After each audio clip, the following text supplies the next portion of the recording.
Mu dzina la Atate ndi la Mwana ndi la Mzimu Woyera. Amen. Mawawa loweluka Mulungu wachisanu mnyengo imeneyi ya Lenti.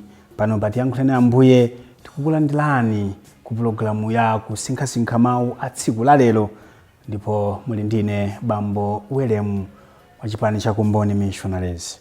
Mawu athu oyamba akuchokera m'buku la mneneri Ezekiel mutu wa 37 ndi 21 kulekera 28, ndipo uthenga wathu ndi monga adalembera Yohane Woyera.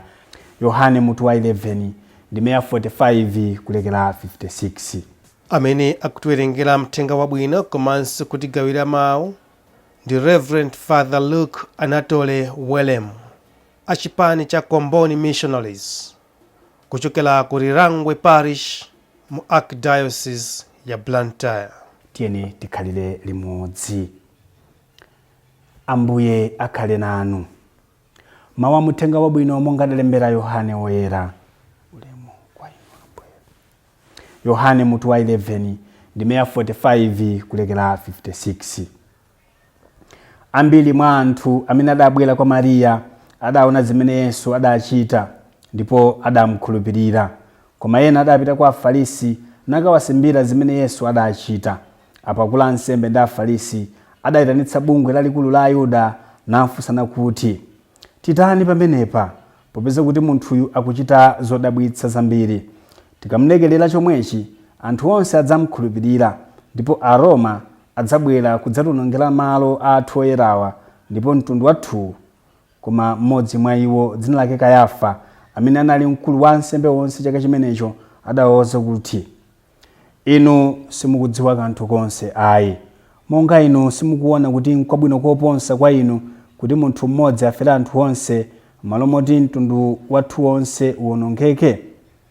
Kwenikweni sadanene zimenezi ndi nzeru za iye yekhayi, koma popeza kuti anali mkulu wa ansembe onse chaka chimenecho, ankalosa kuti Yesu adzafera mtundu wa Ayuda.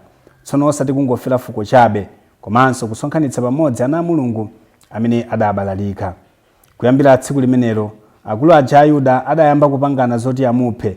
N'chifukwa chake Yesu sankayenda poyera pakati pa anthu, koma adachokako napita ku dziko limene linali pafupi ndi chipululu, ku mudzi wina dzina lake Eufremu, ndipo adakhala kumeneko pamodzi ndi ophunzira ake.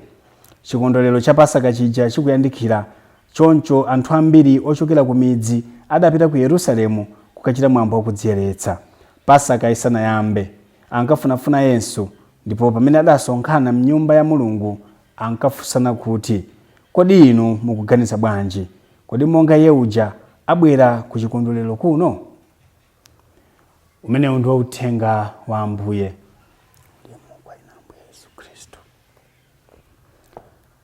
Lelo tikumva za kaduka, tikumva za jelasi, tikumva za dumbo limene akulu a Afarisi komanso akulu a Ayuda adali nalo pa nkhani yokhudza uthenga umene Ambuye Yesu amafalitsa.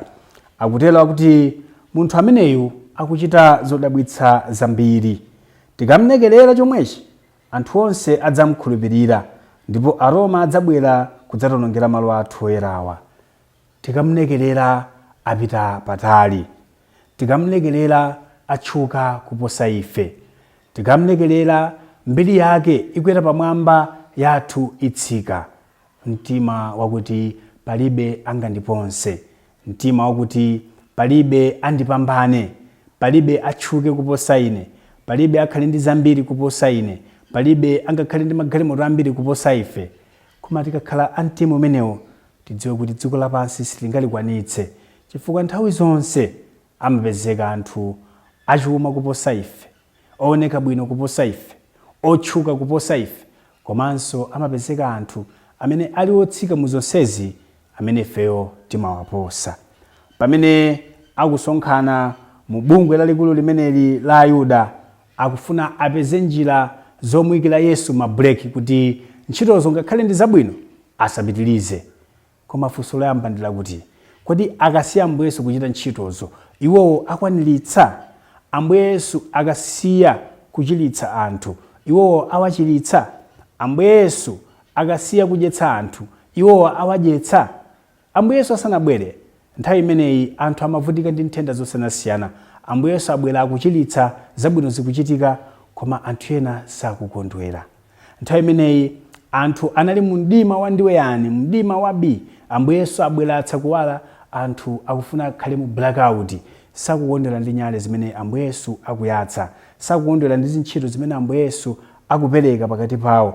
Ndipo funso lina lachiwiri ndi lakuti, nanga kwa anthu amene amapindula ndi ntchito za Ambuye Yesu, kodi zidzakhala bwanji ngati Ambuye Yesu aphedwe? Kodi anthu amenewa adzatengedwa nkusamaliridwa ndi anthu amenewa adumbowa? Iwo watu samasamala zakuvutika kwa anthu, samasamala kuti mwina anthu ena adzasowa inde upangiri wa Ambuye Yesu. Chimene amasamala ndi zawo kuti zayenda, mapozishoni yawo awagwiritsitsa, maudindo awo akhalapobe, osaganizira anthu ena. Kodi ifeyo tikamachita ntchito zathu, kodi ifeyo tikamalankhula, tikamaganiza, timaganizira kwa anthu ena mwaubwino? Timapatsa kwa anthu ena mpata, timawayikira kwa malo kuti akuti mwina zitawayendera, kapena zonse zikhale zathu, kutchuka kukhale kwathu? Tipereke chitsanzo, m'malo a ntchito m'makampanimu makhala mimwayi ya ma-workshop ochuluka, makhala mimwayi amati ya ma-night ochuluka. Kodi pena ngati ndife mabwana timapatsako anthu otsika pakuti kuti ku workshop yakuti pitani ndinu, kapena kuli workshop kunja inuyo kweraniko ndege, kapena zonse zikabweratu ndikhale ine, workshop yakuti ndipita ndine, workshop yakuti ndipita ndine. Ena onse amene ali majuniors athu kumangokhala inde pamalo a ntchito. Pamene Mulungu anatidalitsa ndi maudindo osiyanasiyana, mwina ndife anthu amene tili ndi mpata olemba anthu ena ntchito, kodi timaganizira anthu amene si ali abanja lathu? Kodi timaganizira kuwalembako anthu amene si achipani chathu cha ndale? Kumalawi kuno vuto ndi limenelo lakuti timatha kutulutsa vacancy bwinobwino, vacancy ioneke mu newspaper kuti ukhale ngati umboni, koma pansi pa mtima, pansi pa madeski timadziwa kuti abale athu anayi tawalemba kale ntchitoyo, ngakhale alibe qualification iliyonse, bola akhale wamagazi athu. Izi ndi zimene dziko la Malawi limalephera kutukuka kwambiri, chifukwa chimene chimatisangalatsa, bola wanga akhale pa mpando, osati kuti iyeyo kuthekera ali nako, osati iyeyo chidwi cha dziko lino ali nacho. Apresident amene asogolere na andale, kodi maudindo amene timasankha, nduna zimene timasankha, chimene chimatibwerera ndi chani? Kodi choyamba chimene chimatibwerera ndi chakuti dziko la Malawi tilikonde, kapena kuti wanga akhale kumpando, wachipani changa akhale nduna, mwana wanga kayapite ka dziko lakuti akatumikire kumeneko? Pamene malemuno tilipo anthu opitirira 19 miliyoni, kodi anthu onsewa timaganizira kantima ka Ayuda, kantima ka Farisi, kongofuna ife zathu bola zikuyenda, enawo tilibe nawo ntchito? Koma kodi enawo sizifaniziro za Mulungu? Kodi enawo si ana Abrahamu? Kodi enawo safuna chipulumutso? Kodi enawo safuna mtambasale? Kodi enawo safuna dziko la mkaka ndi uchi? Dziko la mkaka ndi uchi lingokhala kwanuko, lingokhala kuchipani kwanu, lingokhala kwa mtundu wanu? Dziko la Malawi ndi la aliyense, mpingo wa Katolika anthu aliwonse. Tiyeni tikhale anthu okondana, tikhale anthu oganizirana. Kenaka nkhani kupitirira chifukwa Ayuda akufunafunabe Yesu, ndipo pamene adasonkhana mnyumba ya malamulo adafunsana kuti kodi mukuganiza bwanji? Kodi monga Yeuja abwera ku chikondwerero kuno? Akupitirizabe kupeza mpata, kupeza nthawi yofuna amukolere. Ambuye Yesu Khristu adabwera inde kudzichitira umboni choona. Ambuye Yesu Khristu samanjenjemera ndi zimenezi, ngakhala kuti kuyambira tsiku limene la Ayuda adayamba kupangana zoti amuphe, ankadziwa kuti anthu afuna andiphe, koma sadali munthu onjenjemera, sadali munthu wamantha. Amadziwa kuti nthawi yake ikakwana ndipo adzakwaniritsa chimene Mulungu adamutumira pansi pano, adzapachikidwa pa mtanda. Adamuwuza paja Pilato kuti iwe ufumu wanga si wapansi pano, ukanakhala ufumu wanga ndi wapansi pano, ine nkanayitana MDF yotchuka kwambiri, MDF ya mamasozi kwambiri kuti ikuthire nkhondo, koma ayi, ufumu wanga si wapansi pano, ufumu wanga ndi wakumwamba. ife a Khristu ufumu wathu wapansi pano, ulamuliro wathu usakhale wapansi pano ayi, changu chathu chisakhale chongothera pansi pano, ife tiziyang'ana kumwamba. Kumeneku ndiye kuli Yerusalemu weniweni watsopano, kumeneku ndiye kuli dziko lenileni la mkaka ndi uchi, osati zimene timanamizana pa dziko lino lapansi. Kuti tikafikeko ku dziko limenelo la mkaka ndi uchi, zikutengera changu chathu, chidwi chathu, inde pa dzina la Yesu Khristu komanso pa chikhristu chathu.